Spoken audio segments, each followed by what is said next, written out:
welcome to the Popish Plot. I'm Nate. I'm Jessica. And I'm Mike. Today, we are here to celebrate Festivus, the real reason for the season. A Festivus for the rest of us. It's a secular holiday, and I mean, I get the people who joke about the thing because technically the seasons are caused by the tilt of the earth, but no one is arguing Festivus is the reason. No, listen, we hear this. Festivus is a secular holiday, and we are an explicitly religious channel. But there is the important anti-consumerist element of Festivus that totally jives with the Christian faith. We should be focusing on the birth of our Savior, not on buying copious amounts of presents. Yeah. Not saying that we should not express our love for others through gifts. That's fine. But we can all agree that there's excessive commercialization around Christmas. And a Festivus for the rest of us is a protest against that. I'm for it. Okay. Now, we have already had, in the making of this episode, a Festivus miracle. Which is almost as good as the one I had in the past, but we'll do this one right now.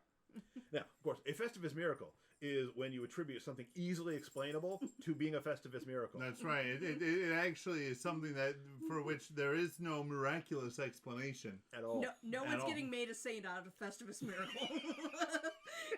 But we had our Festivus miracle in that a puppy, a beloved member of the cast, was caught up in a cable, as happens to puppies, and dragged all of our set halfway across the room. And now, look, everything still works. A Festivus miracle! Yes, and we're gonna pause to let said puppy out because she keeps ringing the bells, and it's not Santa, so... We'll return to the airing of grievances. Jing, jing, jing, jing, jing, jing, jing, jing, jing, jing, jing. I heard the bells on Christmas. But it's not Christmas Day, it's Festivus!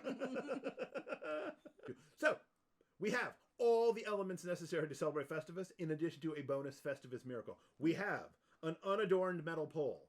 That's right. The original Festivus pole was a silver aluminum pole. Ours is not silver, but is aluminum. And it is unadorned. You would say, wait, we see it unadorned with many dinosaurs. No, no, no. Those dinosaurs are simply appreciating the unadorned beauty of the aluminum Yes, pole. they are not adorning the pole. They are joining us in our Festivus celebration. I like to think that they're the little Whos that are dancing around singing about how they're enjoying their lack of any gifts. There you go. There you go. It's perfect. Now, we come to the next important part of Festivus. Mm-hmm. The feats of strength. Right. Nate, are you ready? I'm ready. All right. Here we go. Jess, start us off. 3, 2, 1. Now, Nate is the homeowner, so we can't leave until he pins me. This went as well as any piece of strength I've ever seen. I didn't want to punch her in the chest when I lost. And I was not going to pin you. All right. At least not at that angle. I mean, maybe some other time. You're at a mechanical disadvantage. Now, like this. I mean, now, airing of grievance number 1. Nate was at a mechanical disadvantage. The feats of strength were rigged. They were rigged against me. And you breathe loud. I do. He's not wrong. And now for the touching moment of my Festivus miracle. One day, many, many years ago, the oldest child was complaining about something, as children are wont to do. Wah, wah, wah, wah. And I looked at them, and I'm like, you can't complain. It's not Fest. And then I looked and went on my phone and went, oh, it is Festivus. Complain away, child. A Festivus miracle. Air your grievance. At which point they looked at me confused because I had no idea what Festivus was. Oh, poor culturally illiterate children. As we celebrate during the 5 minutes it takes me to put the tree up. Mm-hmm. In fairness, though, And henceforth we have a pool. airing of grievances should be part of more holidays. Well, It's just good for mental health. I mean, many have argued that the airing of grievances is a traditional part of the American Thanksgiving. It is. You get the family together, and then you air those grievances. Well, first. I feel the airing of grievances is very biblical because there's a large percent of the Old Testament that is just a prophet whining to God about being made a prophet. You duped me, and I let myself be duped. Well, actually, and then the airing of grievances at Thanksgiving, it starts out as a polite conversation, which eventually lingers a little too close to the topics of either religion or politics or both, and then will eventually become a diatribe. Especially when you throw in an extra glass of wine or two. Yeah. And Or occasionally on football. You know the Lions are going to, lose eventually. Why have your hopes up? I know, for a while they were doing good, but I'm going to assume by the time that this airs, they're going back to failing. If there is one thing... I have a grievance to air. Yes. Lions fans. I remember when the Lions won their one and only playoff game of the last 60 years. That team was great. They were so good that they actually played themselves out of a playoff win by getting a first-round bye. But then, inevitably, they ran into who are now the Washington Commanders and lost. People, the Detroit Lions are not going to make it. They're never going to make it. Give it up!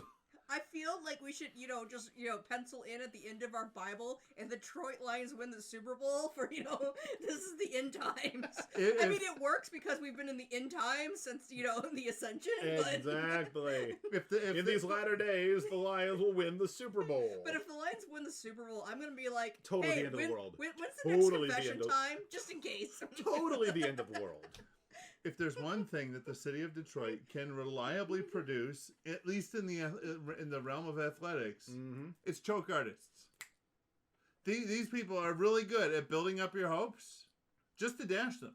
Listen, every other team can win within living memory. The most distant is the Tigers, but they won in '84. Mm-hmm. We were all alive. Yes, we're that old. The Red Wings have won. The Pistons have won.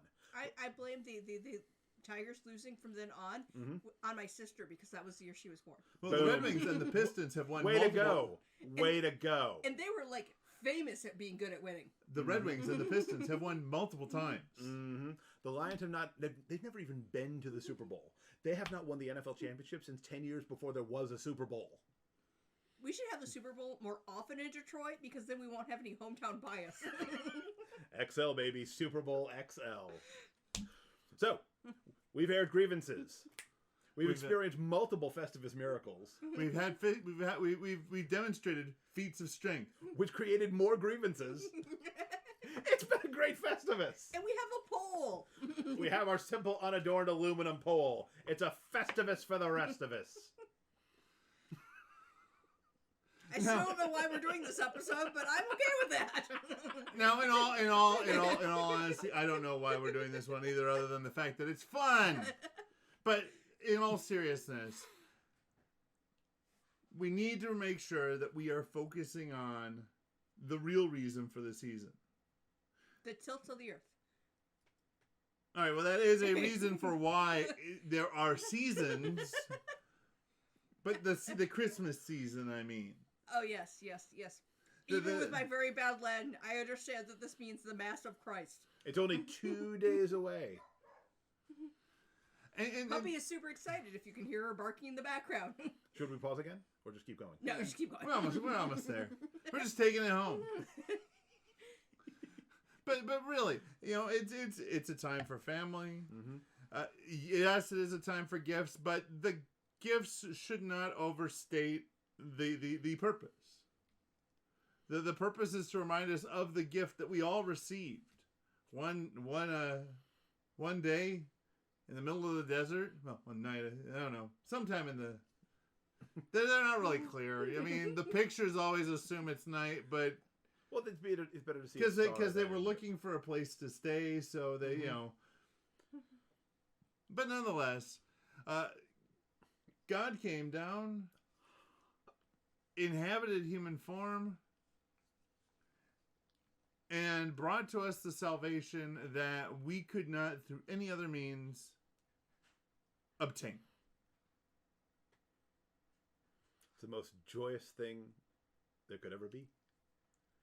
And you could be anti, commercialism of it well by then rereading the poetry of St. John the Cross we did earlier this month. Yep, online. Don't pay money. I know I told you before to buy a book, but don't pay money for it this time because we're being anti-commercialism.